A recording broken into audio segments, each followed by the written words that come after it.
शुक्लांबरधरं विष्णुं शशिवर्णं चतुर्भुजं प्रसन्नवदनं ध्यायेत् सर्वविघ्नोपशान्तये। गुरुर्ब्रह्मा गुरुर्विष्णुः गुरुर्देवो महेश्वरः गुरुस्साक्षात् परं ब्रह्म तस्मै श्रीगुरवे नमः। वन्दे शम्भुमुमापतिं सुरगुरुं वन्दे जगत्कारणं वन्दे पन्नगभूषणं मृगधरं वन्दे पशूनां पतिं वन्दे सूर्यशशाङ्कवह्निनयनं वन्दे मुकुन्दप्रियं वन्दे भक्तजनाश्रयं च वरदं वन्दे शिवं शङ्करं। शान्ताकारं भुजगशयनं पद्मनाभं सुरेशं विश्वाधारं गगनसदृशं मेघवर्णं शुभाङ्गं लक्ष्मीकान्तं कमलनयनं योगिहृद्यानगम्यं वन्दे विष्णुं भवभयकरं सर्वलोकैकनाथम्। अज्ञानां जाह्नवीतीर्थं विद्यातीर्थं विवेकिनां सर्वेषां सुखदं तीर्थं भारतीतीर्थमाश्रये। न कार्तिकसमो मासः నదేవః కేశవాత్ పరః. కార్తీక మాసంతో సమానమైన మాసం లేదని, కేశవునకు మించినటువంటి దేవతా స్వరూపం లేదని నిగ్గు తేల్చి చెప్పినటువంటి విషయం. అంటే కార్తీక మాస ఉపాసన చేస్తే నారాయణుని యొక్క అనుగ్రహం కలుగుతుందని, నారాయణోపాసనం నారాయణ అనుగ్రహం కలగాలంటే కార్తీక మాస నియమాలను పాటించాలని ఈ చెప్పినటువంటి మాటకు ఉద్దేశ్యం. మద్వయం భద్వయం చైవ భ్రత్రయం వ చతుష్టయం అనాపలింగ కూస్కాని పురాణాని పృథక్ పృథక్ అష్టాదశ పురాణానాం కర్తా సత్యవతీ సుతః. 18 మహాపురాణములు రాసినటువంటి వారు అభిజ్ఞ పుంగవుడైనటువంటి వేదవ్యాస భట్టారకుడు. మహాజ్ఞాని. ప్రతి యుగంలో ఒక వ్యాసావతారం ఉంటుంది. 28వ మహాయుగంలోని ద్వాపరం చివర ఏర్పడినటువంటి అవతారం శ్రీమన్నారాయణ అవతారమే వ్యాసావతారం, అంశామూర్తి. 18 పురాణములను రాసినటువంటి వారు ఆయన. మద్వయం అంటే మకారంతో ప్రారంభమయ్యే పురాణములు 2, భద్వయం అంటే భకారంతో ప్రారంభమయ్యే పురాణములు 2, భ్రత్రయం బ్రా అనే అక్షరంతో ప్రారంభమయ్యే పురాణములు 3, బ్రహ్మ బ్రహ్మాండ బ్రహ్మవైవర్త పురాణములు. వచతుష్టయం వా అనే అక్షరంతో ప్రారంభమయ్యే పురాణములు 4, వరాహ పురాణము, వామన పురాణము, వాయు పురాణము, విష్ణు పురాణము. అనాపలింగ కూస్కాని, ఆ అంటే అగ్ని పురాణము, నా అంటే నారద పురాణము, పా అంటే పద్మ పురాణము, లిం అంటే లింగ పురాణము, గా అంటే గరుడ పురాణము, కు అంటే కూర్మ పురాణము, స్కా అంటే స్కాంద పురాణము. ఈ 18 పురాణములు వ్యాసుల వారు లోకానికి అనుగ్రహించడంలో ఆయన ఉద్దేశ్యం ఏమిటంటే, ఇతిహాస పురాణాభ్యాం వేదం సముపబృంహయేత్. వేదార్థమును ఇతిహాసముల ద్వారా పురాణముల ద్వారానే ప్రకటితం చెయ్యాలని. వేదములు ఏం చెబుతున్నాయి? 2 రూపాలు వేదాలు. ఒకటి కర్మకాండకు సంబంధించినటువంటిది, రెండవది ఉపాసన జ్ఞానకాండకు సంబంధించినటువంటిది. కర్మకాండకు సంబంధించిందంటే సంహిత, బ్రాహ్మణ, ఆరణ్యక భాగములు, మనము నిత్యము ఆచరించేటువంటి సంధ్యావందనం మొదలుకొని రాజసూయాశ్వమేధాది కృతువుల వరకు సమగ్రమైన కర్మ యొక్క నిర్మాణానికి ఉపయోగపడే మంత్రభాగం అది. ఉపనిషత్తులు అంటారు దాన్నే జ్ఞానభాగం. వేదములకు చివర చెప్పబడిన చర్మభాగం అది. అందులో కేవలం తెలుసుకునేదే తప్ప ఆచరించడానికంటూ ప్రత్యేకంగా ఏమీ లేదు.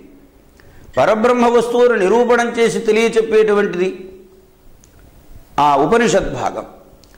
ఈ రెంటియందు చెప్పబడిన కర్మబ్రహ్మస్వరూపములను జీవుడు అందుకోవడం కోసం వివిధములైన ఉపాయముల ద్వారా ఒక్కొక్కరు వారి వారి అభిరుచి మేరకు ఒక్కొక్క విధానాన్ని అనుసరిస్తారు.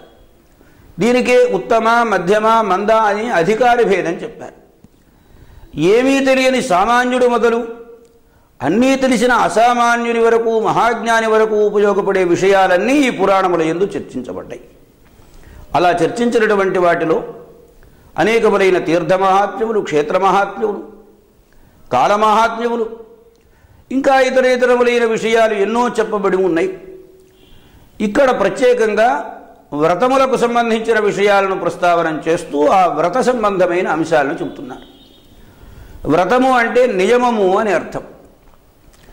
ఈ వ్రతాలలో ఒకరోజు నియమంగా ఉండే విధానము, 3 రోజులు నియమంగా ఉండే విధానము, 5 రోజులు, అలాగే 9 రోజులు. కానీ కార్తీక మాసములకు సంబంధించినంత వరకు నియమం 30 రోజులకు సంబంధించింది. ఈ కార్తీక మాసం విశేషం ఏమిటంటే, మానవుడు ఇవాళ సామాన్యంగా లోకంలో ఏదో భవానీ మాల వేస్తున్నాం, అయ్యప్ప మాల వేస్తున్నాం, ఇలా ఒక 40 రోజులు దీక్షగా పట్టుకొని ఆ దీక్ష ప్రకారంగా దీక్షలు నిర్వహిస్తూ ఉంటారు. ఏదో ఒకటి మంచిదే. మానవుడు నిత్య జీవితంలో అనుసరించేటువంటి నిత్యకృత్యాలకు భిన్నంగా ఒక మనస్సును క్రమబద్ధీకరణం చేసుకొని వ్యవహరించడం అనేటువంటి అంశాన్ని ప్రధానం చేసి చెప్పేవే ఇవన్నీ కూడా. ఇక అసలు ధర్మశాస్త్రాలు కానివ్వండి, పెద్దలు కానివ్వండి, మనకు సూచించేది ఏమిటంటే, ఎన్నింటికి నిద్ర లేవాలి, ఎన్నింటికి నిద్రపోవాలి. ఈ నిద్రకు మధ్యలో మనం ఒక ప్రోటోకాల్ ఆర్డర్ అంటారు, ఆ ప్రకారంగా ఎలా మనం నడుచుకోవాలి అనేటువంటి అంశాలే ఈ మొత్తం శాస్త్రాలన్నీ. కనుక కార్తీక మాస వ్రతం అనేది కార్తీక మాసంలో ఆచరించేటువంటి నియమ విధానం. ఇక ఇది 2 రకాలుగా చెప్పబడింది. సూర్యభగవానుడు తులారాశిలో ఉన్నటువంటి 30 రోజులు కానీ, లేదు దీపావళి వెళ్ళిన మరుసటి రోజు కార్తీక మాసం శుద్ధ పాడ్యమ రోజు మొదలుకొని అమావాస్య రోజు వరకు కానీ ఆచరించేటువంటి వ్రతం ఇది. అయితే మనం ఎలా ఆచరించాలి అని ఒక ప్రశ్న. మనం ఎలా ఆచరించాలంటే, యస్మిన్ దేశే యహ ఆచార సహ అనుష్ఠేయ. ఏ దేశంలో ఏది ఆచారంగా ఉంటుందో దానినే అనుసరించి ఆచరించవలసి ఉంటుంది. కనుక ఇప్పుడు మనం మన ప్రాంతంలో ముఖ్యంగా దక్షిణాదిలో చాంద్రమానం ప్రధానంగా తీసుకుంటాం కనుక కార్తీక శుద్ధ పాడ్యమ రోజు మొదలుకొని కార్తీక బహుళ అమావాస్య వరకు ఈ 30 రోజులు పాటించవలసినటువంటి నియమ విధులు ఏవైతే ఉన్నాయో ఆ విధులను కూర్చున్న విషయాలన్నింటినీ సూత మహర్షి శౌనకాది మహర్షులకు స్కాంద పురాణంలో చాలా చక్కగా వివరంగా చెప్పారు. ఆ చెప్పినటువంటి వాటిలో మొట్టమొదట శౌనకాది మహర్షులు ఒక ప్రశ్న అడిగారు. మొదట, వశిష్ఠేన విదేహాయ కథితం బ్రూహినోముని. ఇంతకుముందు వశిష్ఠ మహర్షిని జనక మహారాజు అడిగినటువంటి ప్రశ్నకు సమాధానంగా కార్తీక మాస వ్రత మహాత్మ్యాన్ని గురించి వివరించి చెప్పారని మీరు అన్నారు. ఆ విషయాలను మీ ద్వారా మేము తెలుసుకోవాలనే కోరికతో ఉన్నాను, చెప్పవలసింది అని. అప్పుడు వశిష్ఠ మహర్షి జనక మహారాజునకు ఏ అంశాలు చెప్పారో ఆ అంశాలన్నింటినీ కూడా క్రోడీకరించి ఒక 30 అధ్యాయముల రూపంలో స్కాంద పురాణంలో ఈ అంశాలను వివరించి చెప్పారు. స్థాళీపులాక న్యాయం చేత మనం కూడా ఆ మొత్తము విషయంలోని సంగ్రహ స్వరూపాన్ని, అసలు కార్తీక మాసం అంటూ ఒకటి ఉన్నది, దానిలో మనం ఇలాంటి నియమాలు పాటించాలి అనే భావన సమాజానికి అందడం కోసం ఇప్పుడు మనం 4 మాటలు ముచ్చటించుకుందాం. ఈ కార్తీక మాసంలో ఒక పర్యాయం వశిష్ఠ మహర్షి వారు యాత్రా పర్యటనం చేస్తూ మిథిలానగరంలో ఉన్నటువంటి జనక మహారాజు దగ్గరికి వచ్చారు. ఈ జనక మహారాజు వచ్చినటువంటి ఆయన ఎదురు వెళ్ళి స్వాగతం చెప్పి సాష్టాంగ దండ ప్రణామం చేసి ఆయన ఒక ప్రశ్న వేశారయ్యా, కార్తీక మాసం అన్ని మాసాల కంటే ఎందుకు గొప్పది? కార్తీక మాసంలో ఆచరించే ధర్మాలు అన్ని ధర్మాల కంటే ఎందుకు ఎక్కువైనవి? ఇక్కడ ఈ ప్రశ్నలోని మౌలికమైన ఉద్దేశం ఏమిటంటే, ప్రశ్న ఎప్పుడూ 2 రకాలుగా ఉంటుంది. ఒకటి, ఆయనకేం తెలుసునో తెలుసుకుందాము అని. రెండవది, తను తెలుసుకుందాము అనే ఉద్దేశ్యం కలిగి ఉండడం. గురువును పరీక్షించేటువంటి శిష్యుడు ఎప్పుడూ శిష్యుడు కాడు. అందువలన ఇక్కడ జనక మహారాజు అడిగిన ప్రశ్న తెలుసుకోవాలనే ఉద్దేశంతో. కారణం ఏమిటంటే, చైత్రం, వైశాఖం, జ్యేష్టం, ఆషాఢం, శ్రావణం, భాద్రపదం, ఆశ్వేజం, కార్తీకం, మార్గశిరం, పుష్యం, మాఘం, ఫాల్గుణం, మొత్తం 12 మాసాలు చాంద్రమానం ప్రకారంగా. సౌరమానం ప్రకారంగా అయితే మేషం, వృషభం, మిథునం ఇలా వస్తాయి. ఈ వచ్చేటువంటి చైత్రమాసం గొప్పది కాదు, వైశాఖ మాసం గొప్పది కాదు, అలాగే ఇంకా ఇతరత్ర మాసముల కంటే కార్తీక మాసం గొప్పదని అంటున్నారు. మరి ఈ కాలంలో ఏమిటి విశేషం? అలాగే కార్తీక మాసంలో కొన్ని ప్రత్యేకములైన ధర్మాలను ఆచరిస్తాం. ఆ ఆచరించిన ధర్మాలే ఎందుకు ప్రధానమైనవి? ఏ వైశాఖ మాసంలో ఆచరించేవి ధర్మం కాదా? అవి గొప్ప ధర్మాలు కావా? ఇలాంటి ప్రశ్నలు ఉత్పన్నమవుతాయి. కనుక నహినిందాన్యాయం చేత సమాధానం వశిష్ఠుల వారి నోటి వెంట తెలుసుకోవాలనేటువంటి ఉద్దేశ్యంతో సమగ్రమైన అవగాహనతో ఈ ప్రశ్న వేశారు. దానికి వశిష్ఠ మహర్షి వారు సమాధానం చెప్తున్నాను, ఆయన చాలా బుద్ధిమంతుడివి నీవు. ఎందుకనంటే ధర్మమును వినాలనేటువంటి కోరిక కలగడం చాలా అపురూపమైనటువంటిది, నీకు ఆ ఆలోచన కలిగింది. ఎందుకంటే ధర్మశ్రవణం వలన సమస్తములైన పాపములు నశిస్తాయి. ఇక్కడ ఒక్క విషయాన్ని మనం జాగ్రత్తగా ఆలోచించాలి. పుణ్యము పాపము రెండూ ఉన్నాయి లోకంలో. చాలామంది లేవు అని అనుకుంటారు. పుణ్యం మాత్రమే ఉంది, అది వస్తుంది, పాపమే ఉంది అనుకుంటారు. పాప కృత్యాలను ఆచరిస్తూ ఉంటారు, పుణ్యములను మాత్రము ఆచరించరు. ఇదేమిటో చిత్రమైనటువంటి ప్రపంచం లోకంలో మనస్తత్వాలు కూడా చాలా చిత్రంగా ఉంటాయి. కానీ ఇక్కడ ప్రధానమైనటువంటి అంశం ఏమిటంటే పుణ్యము పాపము అనే రెండు పట్టాల మధ్య మానవుని జీవన గమనం అనేటువంటిది కొనసాగుతూ ముందుకు వెళుతూ ఉంటుంది. ఇక్కడ చెప్పదలిచిన ముఖ్య విశేషం పాపములను వదిలించుకోవడం, పుణ్యములను సంపాదించుకోవడం కోసం. అయితే ధర్మశ్రవణం వలన పాపాలు పోతాయనే మాట ఎక్కడుందని పూర్వం మహాభారత కాలంలో ధర్మరాజు గారు కురుక్షేత్ర మహాసంగ్రామం అంతా అయిపోయిన తర్వాత అప్పుడు ఆయన నాకు ఈ రాజ్యం అక్కర్లేదు, ఇంతమందిని పొట్టలు పెట్టుకున్నాను, మహాపాపం వచ్చింది, ఈ పాపం పోగొట్టుకోవడానికి నేనేం చేయాలి, హాయిగా అడవులకు వెళ్ళి తపస్సు చేసుకుంటానన్నాడు. ఇంత చేసింది ఈయన వెళ్ళి తపస్సు చేసుకోవడం కోసమా? భగవంతుడు అనుగ్రహించింది పరిత్రాణాయ సాధూనాం వినాశాయ చ దుష్కృతాం ధర్మ సంస్థాపనార్థాయ సంభవామి యుగే యుగే అని. పరిత్రాణాయ సాధూనాం అంటే సత్పురుషులైనటువంటి వారిని రక్షణం కోసం, అలాగే వినాశాయ చ దుష్కృతాం దుర్మార్గులైనటువంటి వారిని హాని కలిగించడం కోసం, ధర్మమును స్థాపించడం కోసం. అంటే సజ్జనులు రక్షింపబడాలంటే దుర్మార్గులు నిహతులు కావాలి, దుర్మార్గులు నిహతులైతే తప్ప ధర్మం అనేటువంటిది అనుసరింపబడదు. ఇంత చేసి దుర్మార్గులైన దుర్యోధనాదులందరి సంహరింపబడిన తర్వాత ఇప్పుడు ధర్మరాజు గారు వచ్చి ధర్మ వ్యవస్థకు తాను సహకరించకుండా దండారని తాను అడవులకు పోయి తపస్సు చేసుకుంటాననడం శ్రీకృష్ణస్వామికి భగవానులకు ఏమీ నచ్చలేదు. దానితో ఆయన చెప్పారు, నీకు పాప శంక ఉన్నదయ్యా, ఆ శంక నీకు వదిలించే ఏర్పాట్లు నేను చేస్తాను, ముందు పట్టాభిషేకం చేసుకోమని ధర్మరాజును అంగీకరింపజేసి అంపశయ్యేందు పవళించి ఉన్నటువంటి భీష్ముని దగ్గరికి తీసుకుని వెళ్ళారు. అక్కడ భీష్ముడు చెబుతాడు సమస్తములైనటువంటి ధర్మములు, ఆపద్ధర్మములు, మోక్షధర్మములు, అలాగనే రాజధర్మములు, ఇలాంటివన్నింటినీ చెప్పినప్పుడు ఆ ధర్మాలన్నీ విన్న మీదట ఆయనకు ధర్మశంక, ఆ పాపశంక అనేది తొలగిపోయి ధర్మమునందు అభిరుచి కలిగినటువంటి వాడై తిరిగి రాజ్య పరిపాలన సుమారు 30 సంవత్సరములు పరిపాలన చేశాడు. అంటే ఏమిటన్నమాట, ఇక్కడ ధర్మరాజు గారు భీష్ముని ద్వారా విన్నటువంటి ధర్మాల వల్ల తన పాపములనన్నింటినీ పోగొట్టుకున్నారనే ఒక దృఢమైన నిశ్చప్రచమైనటువంటి జ్ఞానం కలిగి ధర్మ సంస్థాపనం కోసం రాజ్య పరిపాలన చేయడానికి అంగీకరించాడు. అందువలన ఇక్కడ వశిష్ఠ మహర్షి ఏమంటారంటే ధర్మశ్రవణం చేయాలనేటువంటి ఆసక్తి కలగడం పూర్వజన్మ సుకృత విశేషం ఉంటే తప్ప అది సాధ్యమయ్యేటువంటి పని కాదయ్యా. అందువలన నీవు ధర్మాలను వినాలనుకుంటున్నావు కనుక నీకు వివరించి చెబుతాను విను. కార్తీక మాసంతో సమానమైన మాసం లేదు, కేశవులకు మించినటువంటి దేవుడు లేడు, ఆ విషయాన్ని చెబుతాను, సావధానంగా వినవలసింది అని. అంటే సరే అలాగేనని అంగీకరించారు. ఈ కార్తీక మాసంలో ముఖ్యంగా ఆచరించవలసినటువంటి ధర్మములు ప్రధానమైనవి 4 చెప్పారు వశిష్ఠ మహర్షి జనక మహారాజులకు. స్నానం, దానం, పితృశ్రాద్ధం, అర్చనం, శుద్ధమానస. ఈ 4 కూడా అంతఃకరణమును పరిశుద్ధంగా ఉంచుకొని ఆచరించాలి. మొదటిది స్నానము, రెండవది దానము, మూడవది పితృదేవతలను ఉద్దేశించి చేసేటువంటి శ్రాద్ధక్రియలు, 4వది భగవంతుణ్ణి భక్తిపూర్వకమైనటువంటి ఆరాధన చేయడం. ఇప్పుడు ఈ 4 అంశములు ఈ 30 అధ్యాయముల్లో సమగ్రంగా విచారించి మనకు చూపించి చెప్పడం జరుగుతుంది. ఆ 4ంటిలో మొదటిది స్నానం. స్నానం అనేటువంటిది చాలా విశిష్టమైనటువంటిది. స్నానేన రహితం కర్మ హస్తిభుక్త కపిత్తవతు. స్నానం లేకుండా ఏ పని చేసినా నేను అశ్వమేధ యాగం చేశాను, రాజసూయ యాగం చేశాను, ఇంత గొప్ప యాగం అంత గొప్ప యాగం అని ఎంత చెప్పినప్పటికీ ఈ స్నానం అనేటువంటిది లేకుండా చేస్తే దానివల్ల ఏమీ ప్రయోజనం లేదు. ఇంకా ముఖ్యంగా తరచి చూస్తే స్నానేన బాహ్యశుద్ధి, స్నానం వలన శరీర శుద్ధి ఏర్పడుతుంది. దానేన అంతఃశుద్ధి, దానం చేత మనస్సు కల్మషరహితమవుతుంది. పితృశ్రాద్ధం, పితృదేవతల యందు తాను అర్చనాదులను ఆరాధనాదులను జరపడం వలన పితృదేవతల యందు అంటే మరణించినటువంటి తమవారి యందు భక్తి ప్రభక్తులు అనేటువంటి వృద్ధి చెందుతాయి.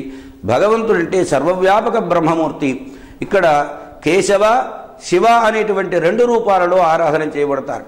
ఇక్కడ మనకు దేవీ భాగవతంలో శక్తి శక్తిమతోరభేద అని, శక్తి వలవాడు శక్తి 2 భిన్నములైనవి కాదు, 2 ఒక్కటే అని నిరూపణం చేయడమే దేవీ భాగవతం యొక్క ఉద్దేశం. కార్తీక మహామాస మహాత్మ్యంలో హరిహరాద్వైతం అంటారు. హరి వేరు, హరుడు వేరు కాదు. హరిని అర్చిస్తే హరుణ్ణి అర్చించినట్టే, హరుణ్ణి అర్చిస్తే హరిని అర్చించినట్టే. ఈ హరిహరాద్వైత సిద్ధాంతాన్ని ప్రతిపాదనం చేయడం కోసమే ఈ కార్తీక మాస వ్రత నిష్ఠ అనేటువంటిది ఏర్పరిచి దానికి సంబంధించిన సమగ్రమైన విషయాలన్నింటినీ కూడా చర్చించి ఇక్కడ చూపించడం జరిగింది. అందువలన స్నానం అనేటువంటిది అన్నింటికంటే చాలా ముఖ్యమైనది. స్నానము ఎప్పుడు చేయాలి, ఎక్కడ చేయాలి, ఎలా చేయాలి, చేస్తే వచ్చే ఫలం ఏమిటి, ఆ చేస్తే వచ్చిన ఫలాన్ని పొందినటువంటి వారెవ్వరు, 5 అంశాలకు సంబంధించినటువంటి విశేషాలన్నింటినీ వశిష్ఠ మహర్షి జనక మహారాజునకు చెబుతున్నారు. కావేర్యాం కార్తికేయమాసి స్నానం కుర్యాత్. కార్తీక మాసంలో కావేరి నదిలో స్నానం చేస్తే చాలా మంచిది. స్నానం ఎప్పుడు చేయాలి అని మొదటి ప్రశ్న. మార్తాండోదయ వేళాయాం, సూర్యోదయ సమయంలో చేయమని శాస్త్రం చెబుతుంది. సూర్యోదయం అంటే ఇక్కడ ఉపలక్షణంగా చెప్పుకున్నటువంటి మాటే కానీ కేవలం సూర్యుడు పొడుస్తూ ఉండగా చేయమని దాని అర్థం కాదు. పంచపంచ ఉషక్కాల అని స్నానానుకూలమైనటువంటి కాలము 5 గడియల కాలం. గడియకు 24 నిమిషాలు. ఈ 24ను 5 వేస హెచ్చిస్తే 5 20లు 100, 5 4లు 20, మొత్తం 122 గంటల సమయం. సుమారు సూర్యోదయం 6 గంటలకు అవుతుందనుకోండి. 4 గంటలకు నిద్రలేచి దేవతా ప్రార్థనాదులు చేసుకుని కాలకృత్యాదులు చేసుకుని ఆ తరువాత స్నానాన్ని చేయాలి. అంటే సుమారుగా 4:30-5 గంటల మధ్య ఈ స్నానం అనేటువంటిది ఆచరింపబడుతుంది. అప్పటికి తూర్పు తెల్లవారుతూ మనకు కనబడుతూ ఉంటుంది, ఆ ఎర్రదనం వస్తూ ఉంటుంది. అటువంటి సమయము స్నానమునకు అనుకూలమైన సమయము. ముందు సమయాన్ని గురించి చెప్పుకున్నాం. రెండవది, స్నానాన్ని ఎక్కడ చేయాలి అంటే ఇందాక చెప్పుకున్నట్లుగా కావేరి నదిలో స్నానం చేయడం అనేది చాలా ముఖ్యమైనటువంటిది అన్నాం. కావేరి నది మనం ఇక్కడ ఎంత దూరం ఉంది, గుంటూరులో ఉన్నటువంటి వాళ్ళకి ఎంత దూరం ఉంది కావేరి నది? అంత దూరం వెళ్ళి రోజు అక్కడ కాపురం పెడతామా? రోజు ఇక్కడ నుంచి వెళ్ళి స్నానం చేయడం సాధ్యమవుతుందా? నదీ స్నానం విశిష్టతే. కావేరిలో స్నానం చేయడానికి అవకాశం లేనటువంటి వాళ్ళు నదిలో స్నానం చేస్తే చాలా మంచిది అన్నారు.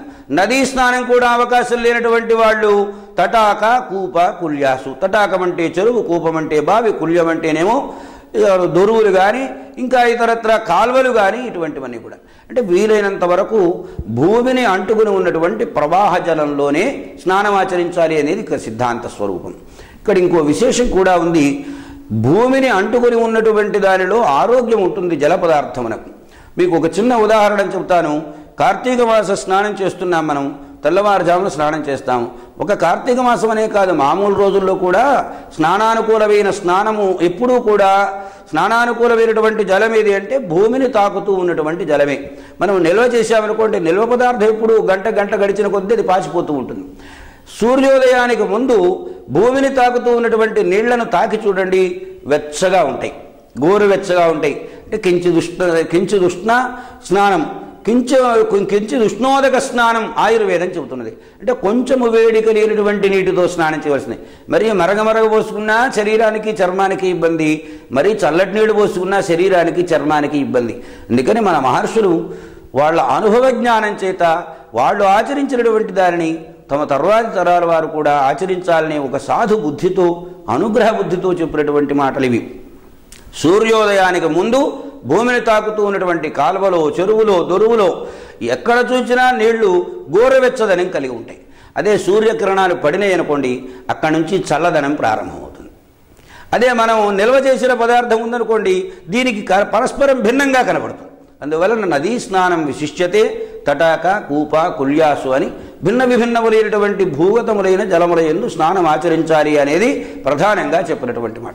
స్నానం ఆచరించేటప్పుడు ఆ స్నానం చేసేటువంటి జలంలో అధిష్టాన దేవతలుగా ఉన్నటువంటివి ఎవరైతే ఉన్నారో వారిని అందరినీ ప్రార్థన చేసి ముందుగా కాళ్ళు కడుక్కొని శుచి అయి కటిదగ్నం అంటే నడుములోతు నీళ్లలో దిగి స్నానాన్ని ఆచరించాలి. అంతే తప్ప మరీ బాగా లోతుకు దిగాడు అనుకోండి, నీళ్లలో ప్రవాహంలో కొట్టుకోబోతాడు.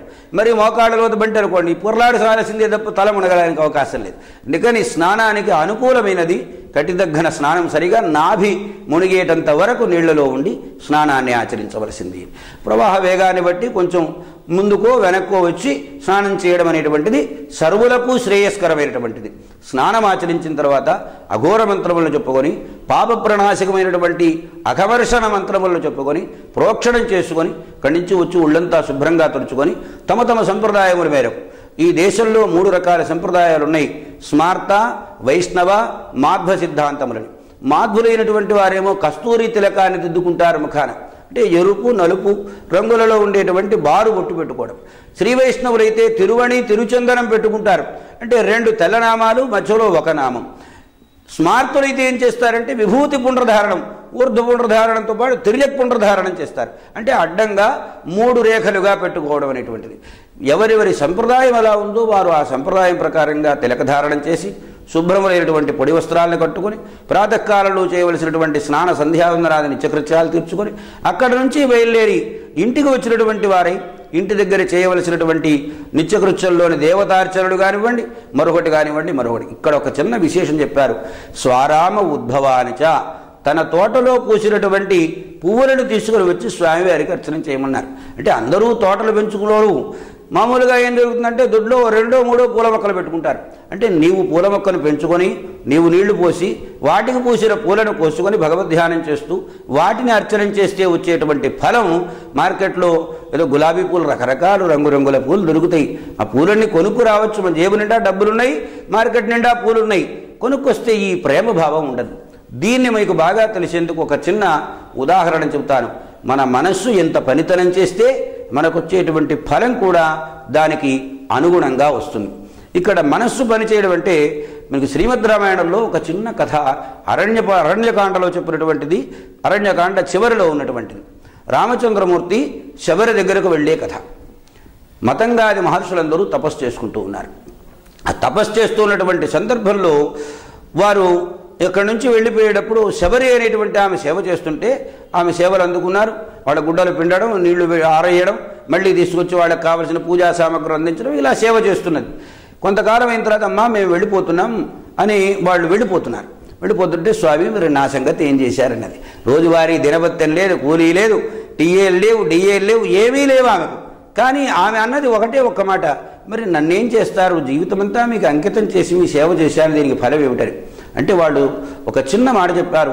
శ్రీరామచంద్రుడు ఈ దారి వెంట వస్తాడు, ఆయన దర్శనం చేస్తావు, దానితో నీవు తరిస్తావు లేపమ్మన్నారు. అనగానే ఆ రోజు నుంచి రోజు బుట్ట తీసుకుని వచ్చి బుట్ట నిండా పూలు కోసుకొని పళ్ళు కోసుకొని తీసుకువెళ్ళి రాముడు వస్తాడు, ఇవాళ రాముడు వస్తాడని ఎదురు చూస్తూ ఉండేది. రాముడు వస్తాడని ఎదురు చూస్తున్నటువంటి సందర్భంలో రాముడు ఆ రోజు వచ్చాడా? రాలేదు. మర్నాడు రాలేదు, ఆ తర్వాత రాలేదు. కొన్ని సంవత్సరాల పాటు ప్రతినిత్యము ఉదయంలో పూలు పండ్లు కోసుకురావడం, ఆ కోసుకొచ్చిన వాటిలో కూడా వికాసం కలిగినటువంటి పుష్పాలు, రెండవది బాగా మంచి రంగు కలిగినటువంటి పండు. ఆ రంగులో కూడా ఏది రుచిగా ఉంటుందో తెలియదుగా, ముందు పులుపు ఉంటుందో తెలియదు, చేదు ఉంటుందో తెలియదు, వగరుంటుందో తెలియదు, ఆ పక్వస్థితి ఏమిటో తెలియదు. అందుకని కొంచెం అలా కొరికి చూచేది. చూచిన పండు బాగా పంటికి నాలుకకు రుచి తగిలినటువంటి పండు ఏదైతే ఉందో ఆ పండు లాంటి పండ్లను మాత్రం బుట్టలో ఉంచుకొని మిగిలినవన్నీ అవతల బారేసి వచ్చేది. అందుకని ఏమన్నారంటే శబరి ఎంగిలి పండ్లను పెట్టింది శ్రీరామచంద్రుడికి అన్నారు. మహర్షుల సేవలో ఉన్నటువంటి ఆమె ఎంగిలి పండ్లను పెడుతుంది ఆ శ్రీరామచంద్రుడికి. ఎప్పుడైనా మంచి మార్గంలో ఉన్నటువంటి మహర్షుల సేవ చేసినటువంటి ఇల్లాలు కావడం చేత ఆమె వెంటనే ఆ రకమైన పక్వమైన ఫలాలన్నింటినీ దాచుకొని ఆమె రాముడి కోసం ఎదురు చూస్తుండేది. రాముడు ఇప్పుడో వచ్చాడు. వచ్చినప్పుడు ఈ పూలతో పూజ చేసింది, ఈ పండ్లతో పండ్లను ఆయనకు ఆహారంగా ఇచ్చింది. పండ్లు తిన్నాడు, పూజలు అందుకున్నాడు. అయితే ఈ పూజ చేసిన సమయం మహా ఉంటే ఎంత ఉంటుంది? ఓ అరగంట ఉంటుంది, ఓ గంట ఉంటుంది, అంతకంటే ఎక్కువ లేదు కదా. కానీ మరి ఫలం వచ్చేటప్పటికి మహత్తరమైన ఫలం పొందింది. ఇది భూలోకంలో శబరి నదీ రూపంలో ప్రవాహాన్ని చెందింది, వైకుంఠలోకంలో ఆత్మస్వరూపంలో ఆనందాన్ని అనుభవిస్తూ నారాయణ సాన్నిధ్యాన్ని పొందింది. ఈ 2 ఫలాలు కేవలం ఒక అరగంట రామచంద్రమూర్తికి పూజ చేసినంత మాత్రం చేత వచ్చినాయా? రాలేదు. ఎందువలన వచ్చినాయంటే రాముణ్ణే ధ్యానం చేస్తూ రాముణ్ణే అనుసంధానించుకుంటూ ప్రతినిత్యము రాముడి రాక కోసం ఎదురు చూస్తూ రాముడి పూజ చెయ్యాలని అత్యంత ఆత్మీయమైన ప్రేమ రసభావన ఏదైతే ఉన్నదో దానికి భగవంతుడు మెచ్చి ఇచ్చినటువంటి ఫలమే శబరికి శ్రీ మహావిష్ణు సాన్నిధ్యం అనేటువంటిది. కనుక మనం ఒక మొక్క పెంచాం, ఆ మొక్క కాసి నీళ్లు పోసాం, మొక్క ఎదుగుతున్నది, 2 రెమ్మలు వేసింది, ఒక పూల గుత్తి వచ్చింది. చూచినప్పుడల్లా మనకి ఎంత ఆనందం కలుగుతుంది చెప్పండి. ఆ ఆనందాన్ని తాను నిత్యము అనుభవిస్తూ ఆ వచ్చినటువంటి పుష్పాలను తీసుకొని వచ్చి భగవంతుని సన్నిధానంలో పెడితే కలిగేటువంటి ఫలం మామూలు ఫలం అవుతుందా? అది అంటే మనం ఇన్ని గంటలు మొక్క నాటిన రోజు నుండి పూలు తీసుకొచ్చి స్వామి పాదాల దగ్గర ఉంచేంత వరకు కాలమంతా భగవత్ సేవలో మన మనస్సు నిమగ్నమై ఉన్నట్లే ఇది మాత్రం అందరూ. అందుకని స్వారామ ఉద్భవానిచ, తన తోటలో పూసిన పూలను అంటే నువ్వు పూల మొక్క పెంచుకో, ఇక్కడ విషయం ఉంది కాబట్టి చెబుతా. తులసి మహాత్మ్యం చాలా సన్నివేశాలలో చాలాగా గొప్పగా చెప్పినటువంటి ఉన్నాయి. మన దొడ్లో ఒక తులసి చెట్టును కనుక పెంచుకున్నట్లయితే అది ఎంత ఆరోగ్యప్రదమవుతుందో. ఆరోగ్యప్రదం కాదు అసలు, మానవునకు క్రమశిక్షణను నేర్పేటువంటి తులసి మొక్క. నిద్ర లేవగానే శుభ్రంగా మొహం కడుక్కొని స్నానం చేసి తులసి చెట్టులో ఒక చెమ్మడు నీడు పోస్తాం. స్నానం చేస్తేనే తులసి చెట్టులో నీడు పోయాలి. సూర్యోదయానికి ముందు నీడు పోయాలి. అంటే మనం స్నానం ఎప్పుడు చేస్తాం? సూర్యోదయానికి ముందే చేస్తాం. సూర్యోదయానికి ముందు స్నానం చేయాలంటే ముందు ఇప్పుడు నిద్ర లేస్తాం. కనుక క్రమశిక్షణ, నిద్ర లేచే సమయాన్ని మనకు గుర్తు చేసేది గడియారాలు ఎక్కర్లేదు, అలారాలు ఎక్కర్లేదు, సెల్ ఫోన్లో మనమేమి నొక్కుకొని పెట్టుకోక్కర్లేదు. ఖచ్చితంగా తులసి మొక్కలో నీళ్ళు పోయాలంటే సూర్యోదయానికి ముందు నిద్ర లేచి స్నానం చేసి ఓ మంచి అలవాటు ఏర్పడుతుంది. అలాంటి క్రమశిక్షణను నేర్పే తులసి మొక్క. తులసిలో విశేషం ఏంటంటే తులసి దళం, దళాలలో దళం, పత్రాలలో పత్రం, పుష్పాలలో పుష్పం. పుష్పంగానూ దాన్ని అర్చనం చేయొచ్చు, దళంగానూ దాన్ని అర్చనం చేయొచ్చు. అయితే ఆ తులసిని అర్చన చేసేప్పుడు ఒక చిన్న జాగ్రత్త తీసుకోవాలి. ఇలా రెండేసి ఆకులు చొప్పున వస్తుంది తులసి. ఈ రెండు కలిపి 4 ఉన్నదే దళం అనిపించుకుంటుంది. కొమ్మలు విరగదీసి లేదు ఆకులు దూసిపోయడం అనేటువంటి తులసి అర్చనలో పనికిరాదు. ఇలాంటి అనేకములైన విషయాలు మనకు పెద్దలు మనకి అనుగ్రహించి చెప్పారు. ఇక ప్రకృతానికి వస్తే తన తోటలో పూసినటువంటి పూలతో భగవంతుణ్ణి అర్చనం చేసి అర్చనానంతరం దేవతార్చన అయిన తర్వాత కార్తీక మాస విశేషాలను గురించి కాసేపు ముచ్చటించుకోవాలి, శ్రవణం చేయాలి. లేదు పఠనం చేస్తే అవకాశం ఉంటే మరీ మంచిది. అదైన తర్వాత వైశ్వదేవం చేసి భోజనం చేసి భోజనానంతరం మళ్ళీ గ్రహకృత్యములు ఏవైనా ఉంటే కొన్ని తీర్చుకొని ఆ తీర్చుకొనిన తరువాత మళ్ళీ పురాణ శ్రవణం చేసి సాయంకాలమునందు పునఃస్నానం చేసి మళ్ళీ భగవంతునికి అర్చనం చేసి స్వామి సన్నిధానంలో దీపారాధనం చేసి ఆ దీప ప్రజ్వలనం చేసినటువంటి దానిని స్వామికి సమర్పణం చేసి ఇలా చేయడం ద్వారా కార్తీక మాసంలో ఒక ప్రత్యేకమైనటువంటి క్రమశిక్షణాయుతమైనటువంటి స్థితి మానవ జీవితంలో ఏర్పడుతుంది. ఇది 30 రోజులు అనుసరించారనుకోండి, 31వ రోజు మానేయమని కాదు అని అర్థం. 30 రోజులు అలవాటైన తర్వాత 31వ రోజు కూడా అట్లాగే చేస్తారని ఒక ఆశ మహర్షుల. అందుకోసం చెప్పినటువంటి మాట. ఇప్పుడు స్నానం, దానం, పితృశ్రాద్ధం, అర్చనం, శుద్ధమానస అని చెప్పినటువంటి 4ంటిలో స్నానమునకు సంబంధించిన విషయము, కార్తీక మాసంలో నెల రోజులకు సంబంధించిన అనుసంధాన విషయము, ఈ 2ని గూర్చిన అంశాలు ఈరోజు మనం చెప్పుకున్నాం.